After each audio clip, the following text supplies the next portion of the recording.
Ini aset ini ada dua hal. Yang pertama adalah bagaimana kita mengamankan aset ini menjadi sebuah harta kekayaan kita. Jangan diambil sama orang lain, jangan diklaim sama orang lain, dan juga harus menjadi sebuah pembendaharaan kita. Yang kedua adalah aset ini menjadi salah satu sumber APBD kita. Betul. Bisa disewakan, bisa Iya. dikerjasamakan, bisa menjadi nilai-nilai rupiah yang akan dihasilkan Menjadi oleh bagian PAD ya. PAD kita.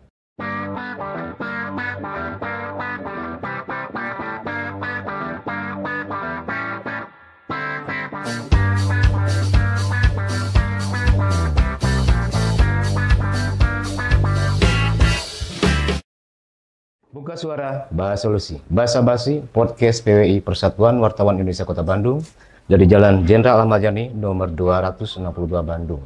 Kali ini hadir politisi muda dari Partai Golongan Karya. Beliau ini menjabat sebagai Ketua Komisi A di DPRD Kota Bandung periode 2024-2029. Siapa tidak kenal beliau? Beliau adalah Dr. Haji Radia Respati Paramudita SHMH. Selamat datang Pak Dewan. Siap. Sehat selalu. Ya.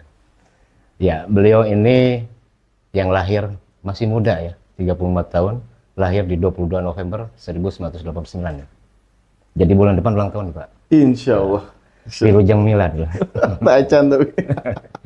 Ya, tema yang diangkat kali ini peran dan fungsi DPRD Kota Bandung, lembaga terhormat penjambung aspirasi rakyat. Ya, terkait dengan itu Pak ya, langsung saja DPRD kan punya tugas dan fungsi 3 ya Pak, sebagai lembaga legislasi, pengawasan dan budgeting. Budgeting. Ya, ya. Komisi A ini bermitra dengan 12 bidang OPD, organisasi pemerintahan daerah ya. Utamanya Komisi A ini adalah di bidang pemerintahan dan hukum. Ada dengan komunikasi, sosial, kemasyarakatan, ormas ya, pemerintahan, aparatur dan perizinan ya. Pokoknya 12 ya Pak ya. 12. Ya. Ya, dari 12 bidang ini ya kita coba ngobrol-ngobrol nih dengan Ketua Komisi A. Yang pertama ini soal ini Pak Ketua, tidak lama lagi waktu berjalan ke depan di 27 November 2024 akan adanya perhelatan pesta rakyat, yaitu pesta demokrasi pilkada ya, khususnya pilwakot untuk memilih wali kota Bandung periode 2025-2030. Nah, dari pengamatan pengawasan di Komisi A untuk meningkatkan nih terkait masalah peningkatan semangat para pemilih, meningkatkan elektabilitasnya. Itu bagaimana nih kepada masyarakat di Kota Bandung agar di saatnya nanti ada daya dorong sebagai kolaborasi dari DPRD juga sebagai penyelenggara pemerintah terhadap masyarakat agar supaya pilwakot ini semeriah mungkin. Bagaimana? Baik, alhamdulillah Pak, terima kasih atas perkenalannya. Jadi pilkada ini adalah wahana untuk kita menentukan masa depan Kota Bandung dan juga Provinsi Jawa Barat tentunya, karena kita ada pilkada serentak dan Provinsi Jawa Barat. Dalam ranah kita sebagai DPRD, di mana kita adalah penyelenggara pemerintah, tentu untuk meningkatkan ya, partisipasi masyarakat, kita harus saling membantu, berkoordinasi, kolaborasi dengan KPU, ya, bahwa seluruh tahapan-tahapan pemilu ini harus diinformasikan, disosialisasikan kepada seluruh masyarakat Kota Bandung, sehingga awalnya partisipasi adalah harus tahu dulu tahapannya. Jadi tahapannya harus diinformasikan dengan sebaik-baiknya. Lalu yang kedua adalah tentu sebagai penyelenggara pemerintah, ya, kita harus memiliki batasan tertentu terhadap mensosialisasikan.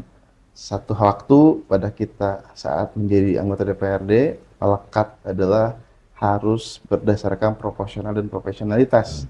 Harus netral dalam posisi kita sedang mengemban tugas. Betul. Tapi satu sisi lain ketika kita sebagai kader partai, itu kita bisa mendukung.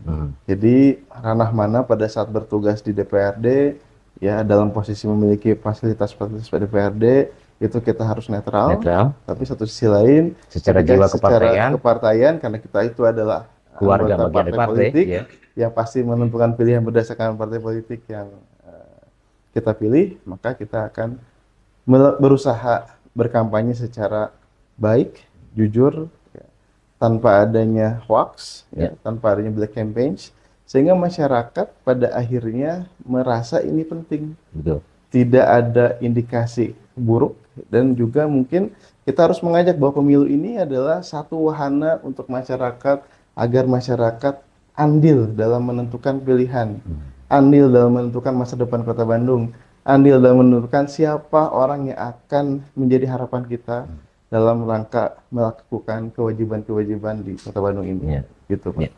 Oke, itu secara umum mungkin menurut Pak Ketua itu agar tingkat partisipasi masyarakat Bandung secara umum. Ya. Nah, ini kalau secara khusus lagi tren juga kan ada istilah apa itu generasi X atau Z atau gitulah, milenial. Kalau menurut Pak Ketua nih, pengamatan terhadap pendidikan politik bagi mereka-mereka itu bagaimana untuk turut serta meningkatkan partisipasi juga?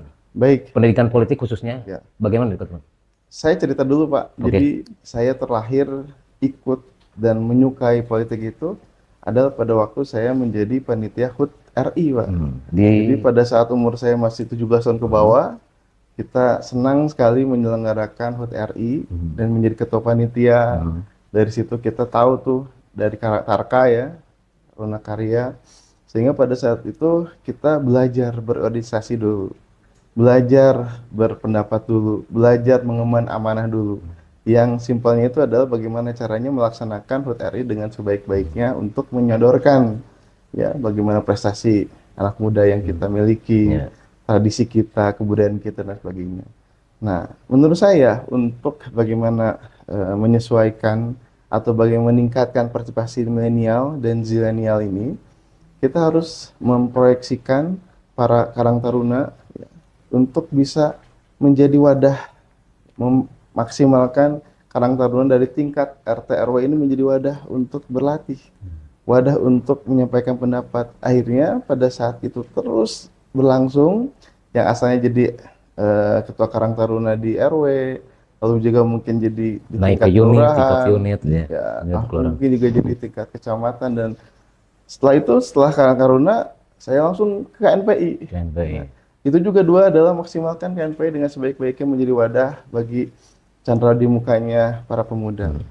Sehingga dengan adanya arena-arena yang tersebut, para pemuda menjadi tidak kagok ya kalau bahasa ini tuh, karena mereka itu dilatih dulu di nuansa yang kepemudaan. Candra di muka itu sebagai ajang jadi pelatihan dulu ya. Betul. Nah, baru setelah itu masuklah ke partai politik.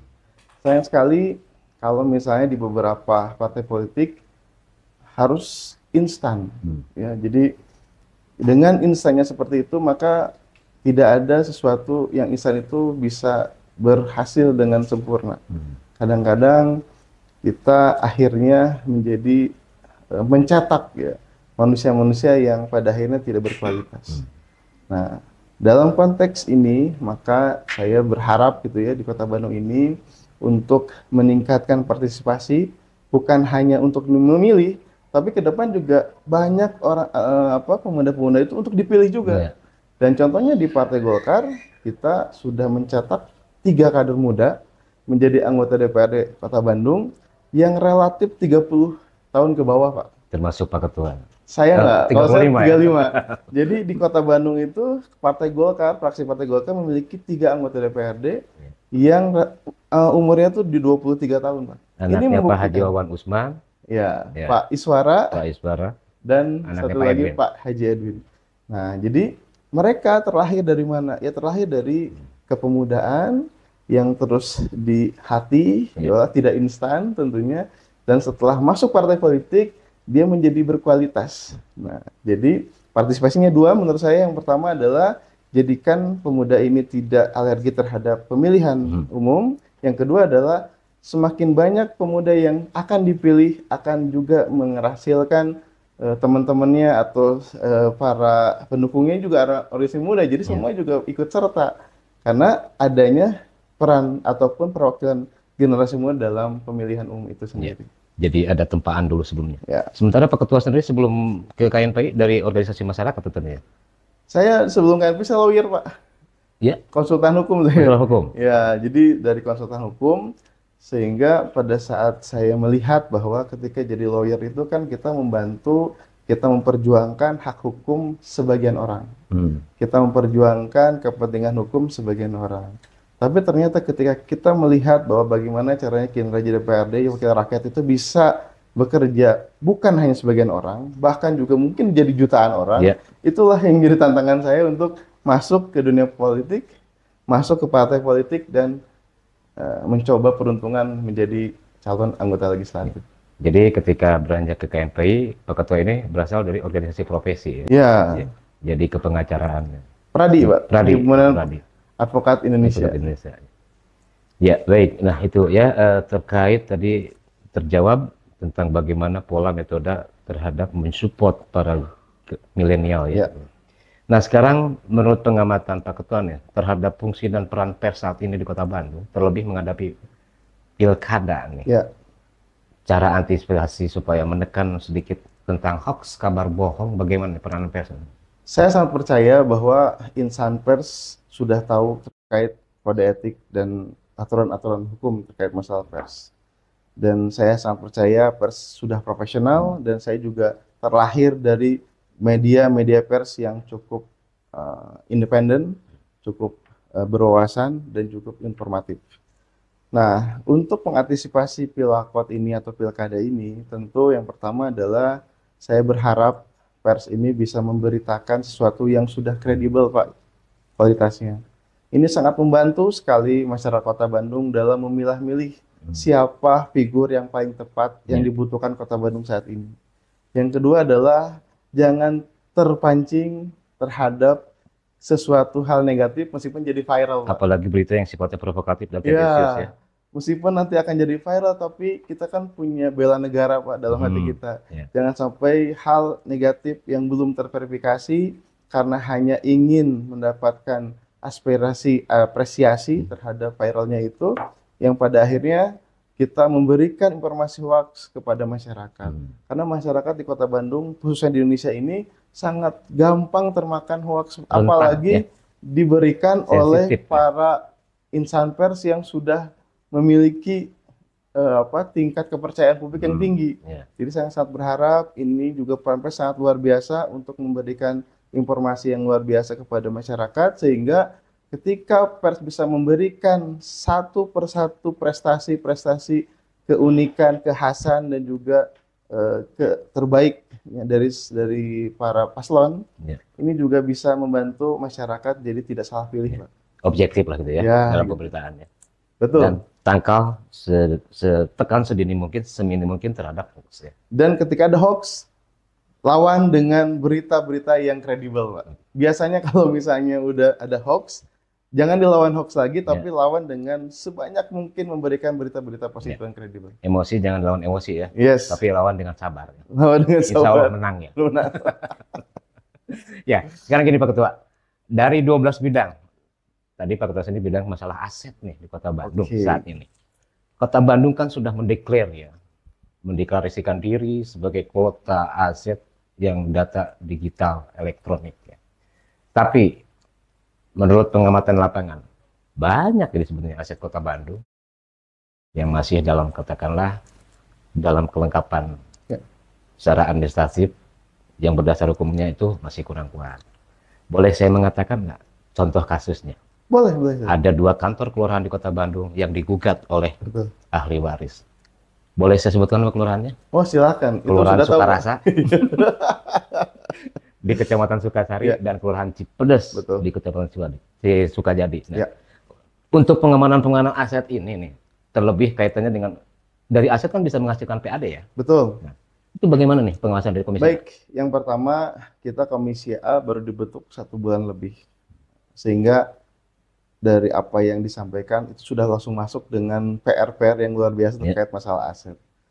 Jadi Bapak, kita lihat bahwa ketika kita berbicara aset yang bersertifikasi elektronik misalnya, sebenarnya itu adalah satu hal yang berbeda. Yang pertama adalah bahwa ada program pemerintah terkait masalah sertifikasi online yang mengakomodir kebutuhan-kebutuhan penting masyarakat seluruh Indonesia, khususnya Kota Bandung, sehingga orang-orang yang belum memiliki sertifikat itu bisa mengajukan program menjadi sertifikat online.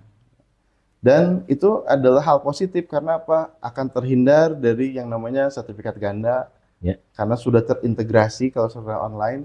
Lalu juga ketika kita kebakaran, kebanjiran segala macam, kita tidak akan hirau, khawatir karena sudah online sertifikatnya dan lain sebagainya. Tapi di satu sisi lain, tentu sertifikasi online ini sangat bergantung pada inputnya sebuah data yang diberikan. Nah, mengapa ketika kita bicara masalah masyarakat sudah sesuai dengan target sertifikasi online, tapi dalam ranahnya pemerintah sendiri belum bisa merapikan itu? Nah, itu yang ditanyakan oleh saya dalam posisi kepada OPD terkait. Ternyata Pak, ada beberapa masalah tanah ini sesuai dengan pengalaman saya sebagai lawyer ya, bahwa masalah tanah ini kan masalah yang lama, rumit, dan butuh susah waktu, diselesaikan.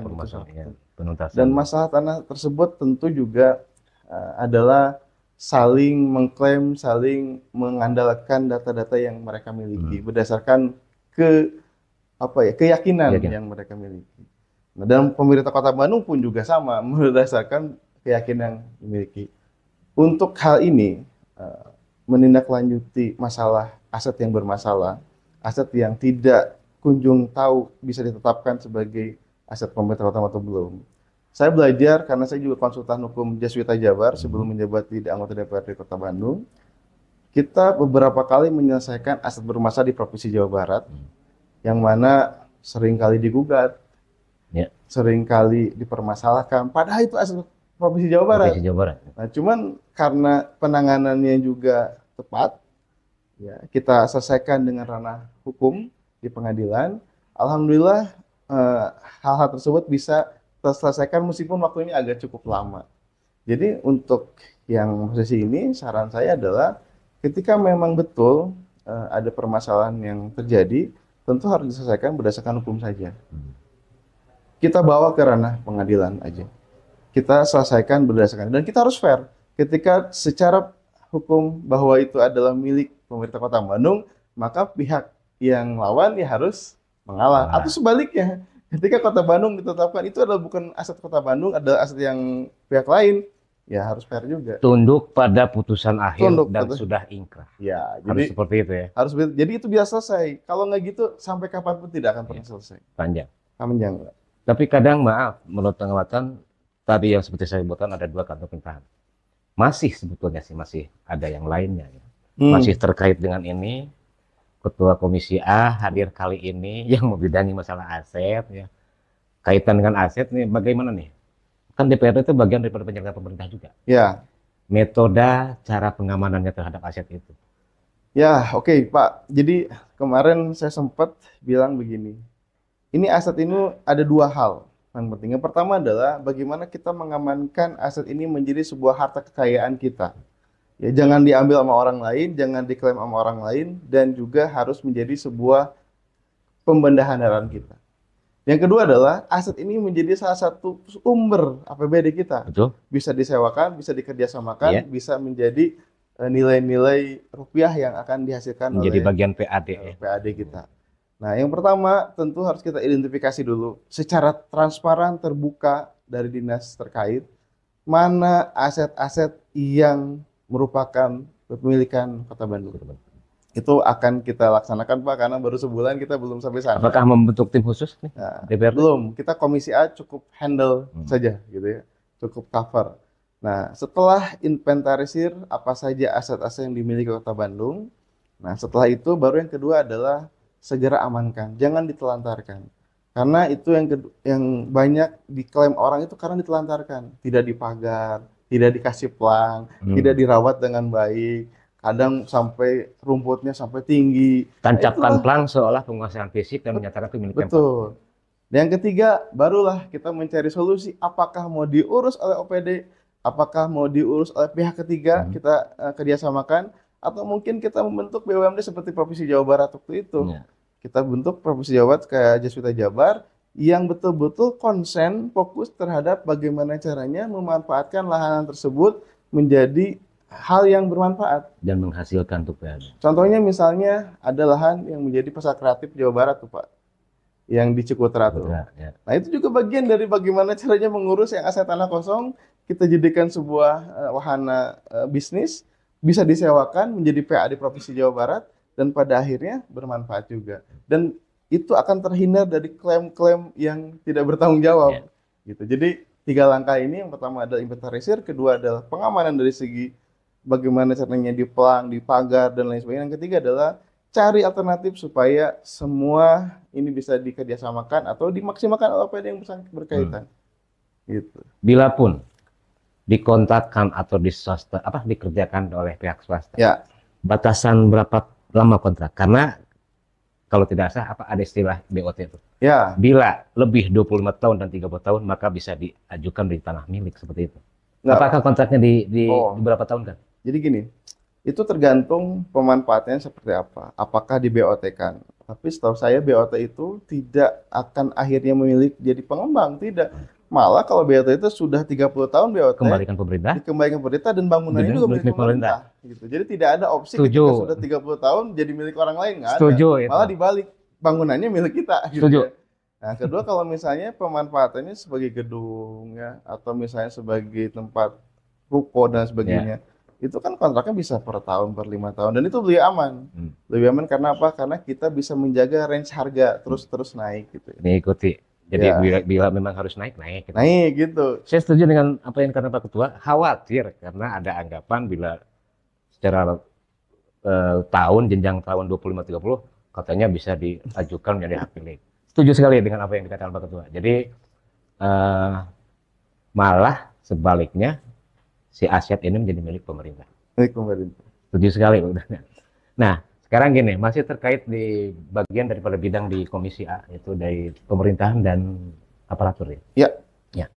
Ini tertangkap juga informasi dari kewilayahan. Tanda petik kewilayahan itu kewalahan. Karena apa? Menghadapi pilkada butuh struktur organisasi. Ini tentang banyaknya jabatan yang kosong saat ini, Pak. Ya. Baik, Pak. Itu menarik sekali karena baru hari sajam yang lalu saya di BKPSDM terkait masalah rapat kerja bersama Pak Adi Junjunan. Pak Adi ya. Jadi yang pertama itu adalah satu, gara-gara kita pernah dalam satu periode mengangkat PNS 1 tahun begitu banyak orang. Di tahun 60-an kalau nggak salah. Sehingga apa? Sehingga pensiunnya barengan sekarang. Itu adalah alasan yang pasti harus diterima oleh kita karena secara umur kan PNS dibatasi umur. Betul. Ketika umurnya sama ya pasti bersamaan juga pensiunnya. Yang kedua adalah faktor di mana pemerintah seringkali menunggu-nunggu dalam memenuhi kebutuhan. Menunggu gimana maksudnya? Menunggu dalam artian harus rombongan, Pak, pada saat pelantikan, pengangkatan, harus di 100 orang baru dilantik. Hemat anggaran pelantikan gitu ya. Padahal untuk mengisi jabatan-jabatan dan menjaga kualitas pelayanan masyarakat, kita tidak boleh berlaku seperti itu. Kita harus sesuai dengan kebutuhan. Bila mana hari ini, bulan ini kita butuh misalnya 5 orang untuk dilantik, ya lantik saja gitu. Tidak perlu menunggu sampai 100, 160 baru dilantik. Dan yang ketiga adalah tentu dengan kebijakan pemerintah yang berbeda-beda, kadang-kadang ada honorer, kadang-kadang ada P3K, kadang-kadang apa. Ini kan sebetulnya kita juga harus menurut dari kebijakan-kebijakan di pemerintah pusat. Nah, untuk mengantisipasi itu, tentu pemerintah di daerah harus bisa mengantisipasi dengan cara merekrut secara berjenjang. Lalu juga sistem promosinya harus baik. Sistem merit by system, apa sih sistemnya tuh ya kalau di Pemkot Bandung tuh? Merit by system. Merit by system. Jadi jangan sampai kita itu selalu beralasan, harus nerima dulu, harus penerimaan dulu, harus dulu menunggu lama dulu, menunggu banyak dulu baru dilantik. Itu jadi masalah. Nah, dan yang terakhir adalah tentu kita juga harus beradaptasi dengan prestasi yang dimiliki oleh para ASN itu sendiri. Kalau saja para ASN tersebut memang dalam fungsi golongannya tidak atau belum waktunya, tapi dinilai berhasil, dinilai memiliki prestasi yang luar biasa, dan juga diakui bukan hanya dari Kota Bandung, di provinsi dan nasional, tentu itu pun juga bisa masukkan ke dalam tataran yang kosong. Ya. Jangan sampai dalam satu kecamatan atau dalam satu kelurahan itu cuman hanya satu kasih doang, sisanya Ya. belum ada, katanya menunggu. Itu terjadi saat Itu ini terjadi. di wilayahan. Ya, itu yang memang kita jadi concern karena jangan sampai ini terulang terus Ya. dengan alasan-alasan satu bahwa banyak sekali pergantian wali kota, banyak sekali PJ yang PJ. terus bergantian, Meski memang PJ itulah keberwenangan itu berbatas. Ya. terbatas. Dan maaf, terdengar ketika PJ sebelumnya Pak Bambang Tirto Ya. itu sempat juga mau diadakan pelantikan, namun bias. Ya. Di Kota Bandung kan dikenal salju ya kalau pelantikan tuh. Kalau nggak Selasa, Jumat. Aduh, luar biasa senior. Terkenalnya salju. Nah, terus ada entah apa atau katanya pengusulan ke Kemendagri sudah turun. Ya, Ya, tapi tidak, karena nggak tahu lah nuansanya seperti apa. Kemudian PJ berikutnya, ya, hingga saat ini setelah wali kota terakhir definitif itu kemudian Ya. PJ dan sekarang itu belum ada. ya, Kalau diamati, sebetulnya tetangga kita Kabupaten Bandung ya, sempat batal sejumlah 369 kalau nggak salah sempat batal. Ya. Tapi kemudian dilaksanakan pelantikan. ya. Subang sampai 2 kali sudah melaksanakan. Cimahi, KBB, ini Kota Bandung belum ada dan pelantikan. Nah itulah yang menjadi concern kita sebagai mitra komisi. Saya juga tadi menitipkan kalau memang bisa sesegera mungkin dilaksanakan, karena bukan untuk kita, untuk masyarakat. Masyarakat butuh. Masyarakat perlu pelayanan terbaik, masyarakat perlu orang yang bisa diandalkan di wilayahnya gitu. Jangan sampai datang ke kelurahan nggak semua pada PLT semuanya, kan gila semua kalau PLT kan. Gimana cara pertanggung Terkait tanda tangan pejabat, misalkan contoh kecil, raja kecil, lurah aja. Ya. Kan dibutuhkan untuk yang pensiun itu kan harus sama lurah. Betul. Apa sih yang kaitan dengan taspen? Apalagi yang krusial masalah pertanahan. Ya, Apabila tanda tangan itu lurah nggak ada, mau bagaimana? Betul. Kasihan masyarakat. itu Pak. jadi menghambat Pak proses Jadi menghambat juga seluruhnya. kan ya. Dan lagi kalau tidak salah sekarang eselon 2 aja sudah 6 yang kosong ya Pak di Kota Betul, Bandung. betul. Ya, satu sisi masalah itu, kedua juga masalah anggaran juga. Ketika kita menambah ASN, Pak, pastikan kita juga akan menambah anggaran gaji dan lain sebagainya. Ya. Itu pun juga harus kita pikirkan matang-matang.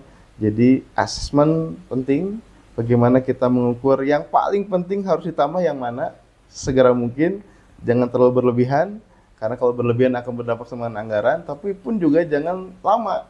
Kalau lama juga nanti nggak akan keisi gitu jabatannya. Kalau terkait anggaran, semisal begini, anggaran kan biasanya per tahun ya Pak ya? Iya, Dianggarkan sebelumnya.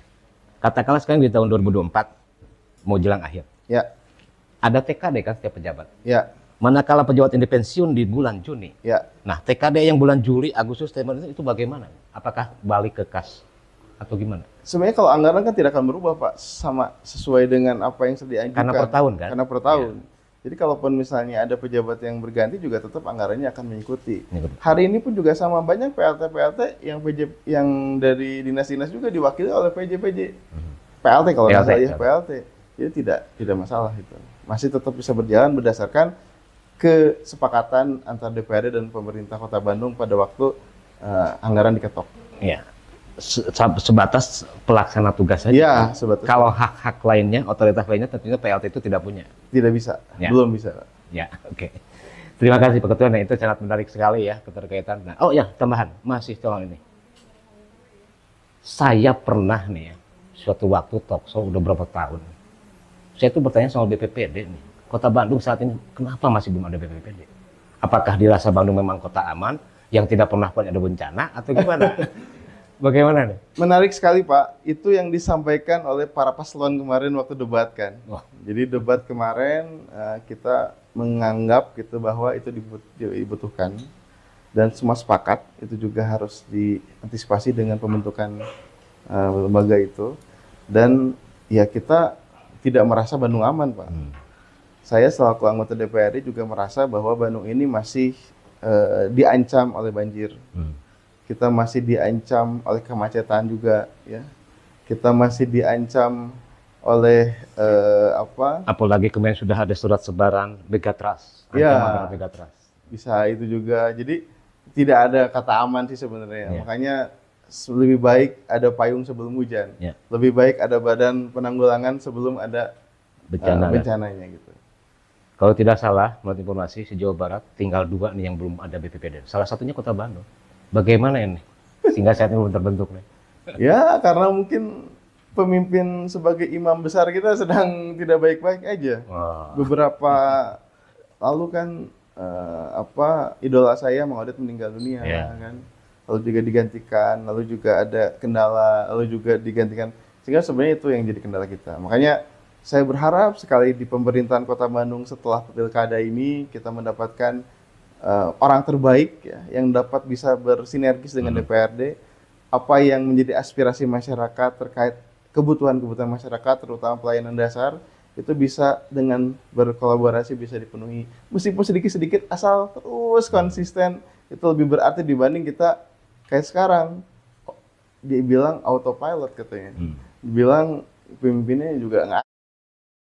Ya karena keberwenangan berbatas dengan APJ. Ya. Soalnya kalau boleh dikatakan ada bahasa sayang nih. Kalau BPPD di Bandung belum aja ada ya. Dana dari pusat kan jadi tidak turun. Mau dikedamkarkan yang saat ini melaksanakan tugas tidak diberikan karena bukan bagiannya. Iya betul. Betul. Ya mudah-mudahan nih di bawah Pak Ketua sekarang segera terbentuk BPPD. Atau ada sedikit gaya tarik menarik politik? Wah, nggak ada. Kita melihat ya udah ada 3 bulan saya jadi anggota DPRD. Ternyata setelah di dalamnya meskipun berbeda warna, tapi kita tetap kolaborasinya tidak terganggu, Pak. Meskipun berbeda partai, tapi kita tetap kolaboratif. Meskipun berbeda partai, tarik-menarik untuk kepentingan masyarakat sebenarnya. Jadi saya merasakan ini adalah wahana yang sehat. Anggota DPRD dan pemerintah Kota Bandung juga politiknya itu bukan politik untuk kepentingan golongan, tapi lebih kepada politik bagaimana caranya menghasilkan yang terbaik untuk masyarakat. Kebersamaan untuk masyarakat. Sebagai wakil rakyat tentunya sudah jadi milik warga Kota Bandung. Termasuk Pak Ketua bukan hanya milik Partai Golkar. Betul. Bukan hanya milik konstituen di Dapil Coblong, Bandung Wetan gitu ya. Sumur Bandung, Cidadap, Cibenying Kali, Cibenying Kidul enggak. Jadi kalau ada orang gede bagai aspirasi, siap juga Pak Siap. Oke. Sudah milik warga Kota Bandung ya. Nih Pak Ketua, masih dari bagian 12 bidang yang merupakan mitra OPD Komisi A. Dinas Komunikasi Informasi nih, bagaimana perhatiannya terhadap insan pers di Kota Bandung? Insan pers. Ya. Saya pernah rakar juga dengan Diskominfo dan juga melihat namanya tuh rancangan anggaran yang yang diajukan gitu di tahun 2024 yang sedang dijalankan. Ternyata memang Pak, banyak keluhan-keluhan yang sampai kepada saya ya selaku anggota DPRD, terutama insan pers yang merasa bahwa insan pers kurang diperhatikan katanya di Diskominfo. Hal tersebut tentu menjadi perhatian saya karena saya berharap insan pers itu kan adalah bagian terpenting juga dalam masyarakat ya, dalam kritik dalam penyelenggaraan pemerintahan. Sehingga kita sudah tanyakan dengan dinas terkait. Intinya dinas terkait sedang mengupayakan. Dikarenakan 2024 ini anggarannya cukup kecil katanya. Sehingga untuk memaksimalkannya tidak berdaya. Katanya. Saya bilang kalau memang misalnya dibutuhkan, berikan data-data, berikan gambaran terkait kebutuhan tersebut dengan dengan target program seperti apa, dengan implementasinya seperti bagaimana, kendalanya yang dihadapi, terutama saya juga di Badan Anggaran, dan OPD-OPD tersebut seharusnya harus bisa meyakinkan para banggar, pada anggota banggar ini, supaya para anggota banggar mengetahui, oh ternyata ada pihak yang belum kita perhatikan, ada pihak yang harus kita maksimalkan dengan anggaran. Nah itu sedang diupayakan. Ya, semoga saja dengan presentasi dari OPD terkait atas kebutuhan yang dia tahu ya, yang dia ketahui sebagai pemenuhan program kinerjanya, sehingga itu bisa menggambarkan kepada Badan Anggaran. Kami sebagai anggota Badan Anggaran pun juga insya Allah, manakala itu demi kepentingan masyarakat, demi untuk menciptakan pers yang kredibel, pers yang bisa diandalkan. Kita baca koran itu sudah melengkapi hasanah pemikiran kita, alhamdulillah ya, dan insya Allah kita dukung juga. Ya karena suka tidak suka media itu kan sangat dibutuhkan. Sangat dibutuhkan. Sebagai pilar keempat, sebagai media yang memediasi dan mediator menjembatani antara informasi dari eksekutif, Betul, legislatif, yudikatif dengan masyarakat. betul. Atau dibalik dari Dibalik. masyarakat ke Ya, ya, betul. Ya, semoga saja. Oh ya, tidak menutup kemungkinan Pak Ketua untuk membuka welcome gitu ya kepada insan pers bila ada penyampaian aspirasi sikap, hearing misalkan. Oh, insya Allah Pak. Siap. Untuk bagaimana, karena tadi Pak Ketua misalkan silahkan bila ada laporan atau bukti. Kemarin kita sudah membentuk ya dengan Satuan Kota Bandung bahwa nanti akan ada acara rutin untuk DPRD berbicara. Kita mengundang pers juga. Dan itu lakuinnya mungkin 1 bulan 2 kali. Dan pers bisa mengutarakan juga aspirasi-aspirasi atau pertanyaan yang dimiliki oleh masyarakat, mewakili masyarakat. Dan ketika DPRD menjawab, ya berharap juga itu juga bisa disebarkan kepada masyarakat. Pastinya itu. Sehingga apa yang menjadi pertanyaan, apa yang diperlukan menjadi perhatian DPRD dalam bekerja, dan sekaligus juga perkembangan kinerja DPRD supaya masyarakat tidak bertanya-tanya apa aja sih yang dilakukan anggota DPRD selama ini gitu ya. Itu pun juga kan bisa tersampaikan oleh publik. Disampaikan oleh publik, oleh pers. Wah, nanti Pak Depi dong dengan Pak Eka nih ya bagiannya nih. Ya. Kalau urusan media ya. Untuk insan pers ya. Ya, baik Pak Ketua, ini mungkin ada statement yang lebih berharga untuk masyarakat Kota Bandung sebagai Ketua Komisi A, DPRD yang juga merupakan bagian penyelenggara pemerintahan. Ya. Baik, saya selaku Ketua Komisi A DPRD Kota Bandung yang meliputi bidang hukum dan pemerintahan. Dalam closing statement saya cuman sederhana Pak. Yang pertama adalah hukum dan pemerintahan itu tidak dapat dipisahkan.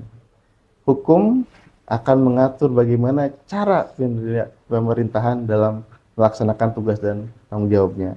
Tapi dalam posisi yang sama juga, pemerintahan pun juga harus berdasarkan hukum.